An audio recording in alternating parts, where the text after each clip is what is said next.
Revenge of the Humanities. This is a phrase I've been using quite a bit over the past, let's say, year and a half. Sam Harris just recently used it in one of his podcast episodes. But what is it and what does it mean? And is it used in a linguistical manner that is sort of telling off the tech dweebs, the dorks, the code morons who, for the last, let's say, 20 years, have really owned the narrative about where the business world is going. In all honesty, it's not in jest. It's not really used in a way where we should be saying, like, oh, hey, screw people who are technical and analytical. They're of no value to the world. It would be easy to say that because so many of us who are artists have felt that we have been sort of given the middle finger by the tech elites for the last 2 decades. But this is coming from a place that I think we're trying to get back to humanity. We're trying to sort of steer people to understand that what's needed again isn't more technology. We're already overwashed in tech solutionism. What's needed really is how do we integrate our humanity with the technology that's already around us? So I think one of the things that we see quite a bit in the discussions that happen in a variety of different online spaces is there's sort of this belief system that you're either a total tech accelerationist or you're a Luddite. And really, where people I think who are saying Revenge of the Humanities fall is in that middle. Most of us aren't saying to get rid of technology. We know that that's not going to happen. What we might be sort of suggesting is tech solutionism needed for every single problem that is a human problem? Maybe we actually need to decipher that through soft skills and power skills again. The ability for people to come together and use our brain power and our creativity to figure out, well, what is the problem and what solution are we trying to get to? If every single problem is met with, well, how do we code that problem away? We haven't learned anything over the past 2 decades.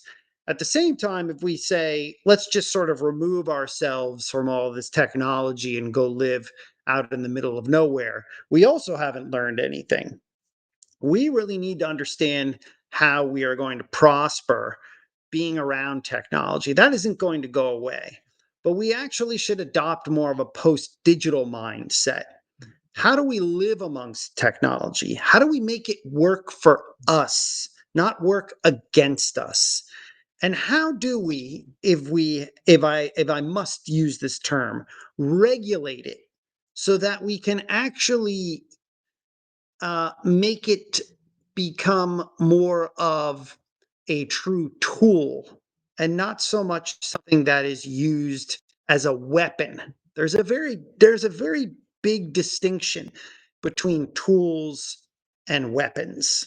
And I think what's happened in the past couple of years is much of technology has become weaponized.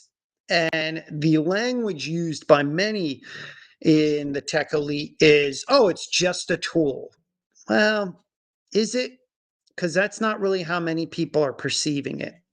There's an interesting poll that was released by that Pew Research has done recently that said 68% of people don't even use AI.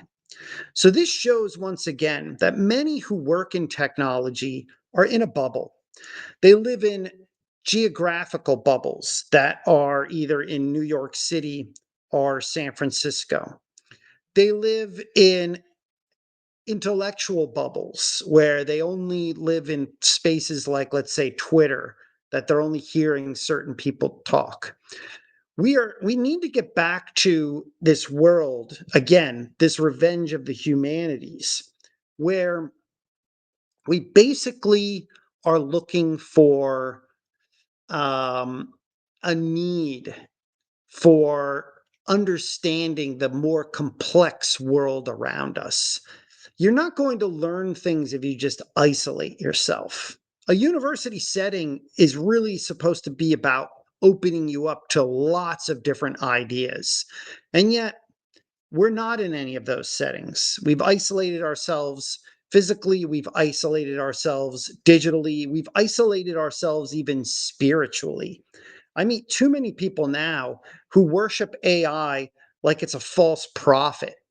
And yet, if you ask them, what are you doing to help your spiritual growth? They basically say, well, ChatGPT will tell me what to do.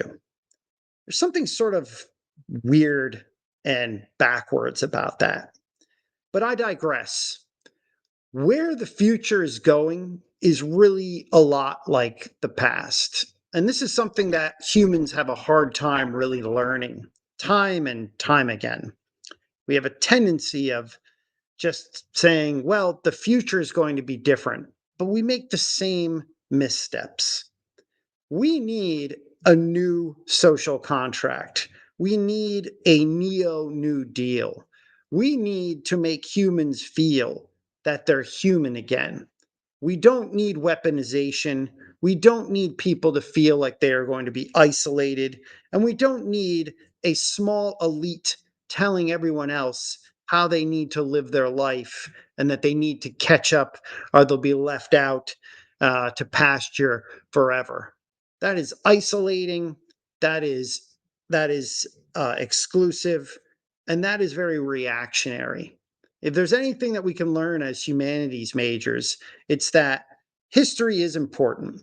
It doesn't necessarily repeat, but it does rhyme. And it's good to sort of see that pattern recognition so we can warn people about the icebergs that may exist and lay in front of us. I'm Jeffrey Cologne for Creative Studies.